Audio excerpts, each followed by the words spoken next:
যাদের হেয়ার প্রচুর পরিমাণে ড্যামেজ হয়ে গেছে, হেয়ার স্প্লিটেন হয়ে গেছে এবং হেয়ারে প্রচুর রাফ হয়ে গেছে, আজকের ভিডিওটা তাদের জন্য।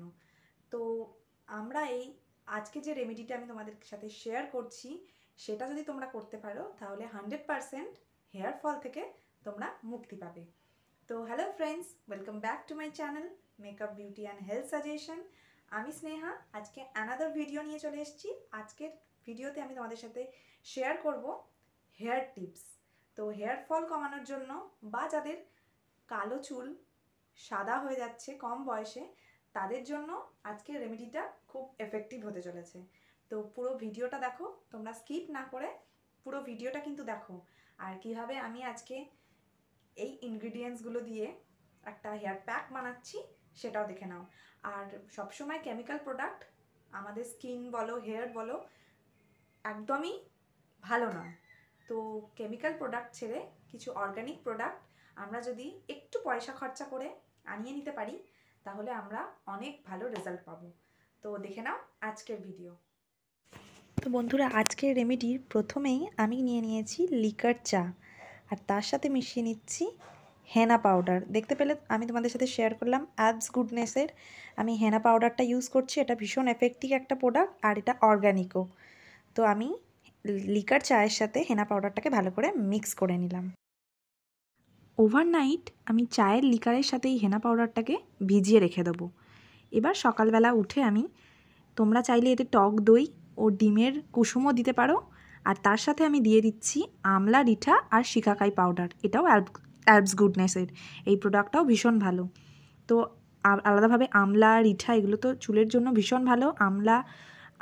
আমলা যদি তোমরা কাঁচা আমলকিও খেতে পারো, এটা তো ভীষণই ভালো চুলের জন্য। হেয়ার ফল কমাতে ভীষণ রকমভাবে সাহায্য করে, হেয়ার গ্রোথের জন্য ভীষণ উপকারী।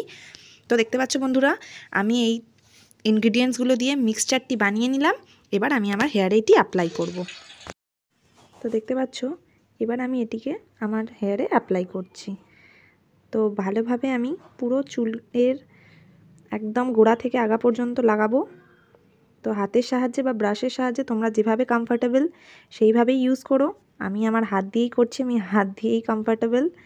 তো ভালোভাবে আমরা চুলে এটিকে লাগিয়ে নেব, দিয়ে 1 থেকে 1.5 ঘন্টা রাখবো ড্রাই হওয়ার জন্য।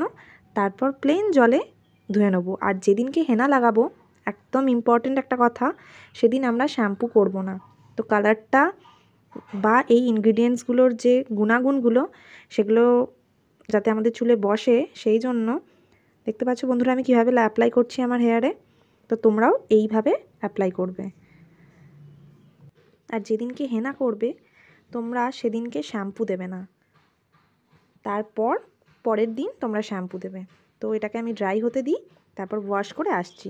দেখো আমি চুলে একদম নর্মাল জল দিয়ে ভালো করে পরিষ্কার করে ধুয়ে নিয়েছি। তো চুলটা দেখতে পাচ্ছ আমার কতটা গ্লেজ হয়ে গেছে, একটু খড়খড়া হয়ে যায়। তো যেহেতু শ্যাম্পু দিইনি, জাস্ট ওটাকে ভালো করে ধুয়ে নিয়েছি। তো এরপর আমি আমার হেয়ারে অ্যাপ্লাই করব অয়েল। তো বন্ধুরা হেনা করার পর তোমরা চুলেতে তেল লাগাবে। তো সর্ষের তেলও লাগাতে পারো বা নারকেল তেল। আমি নারকেল তেলে কমফর্টেবল, তাই নারকেল তেল হাতে নিয়ে আমার স্ক্যাল্পে পুরো চুলেতেই আমি অ্যাপ্লাই করছি। তো এটাকে আমি রাখবো সারাদিন। নেক্সট দিন আমি শ্যাম্পু দিয়ে নেবো।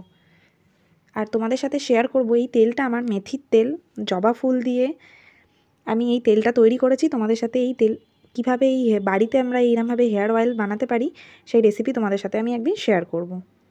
তো দেখো আমি চুলে লাগিয়ে নিলাম। তো বন্ধুরা, আজকের ভিডিও কেমন লাগলো অবশ্যই কমেন্ট করে জানাও। আর আমার চ্যানেলে যারা নতুন, ফার্স্ট টাইম আমার ভিডিও দেখছো, তারা অবশ্যই আমার চ্যানেলটিকে লাইক করে দিও, ভিডিওটিকে লাইক করে দিও আর চ্যানেলটিকে সাবস্ক্রাইব করে দিও। তো সাথে নতুন নতুন ভিডিও শেয়ার করতে থাকবো।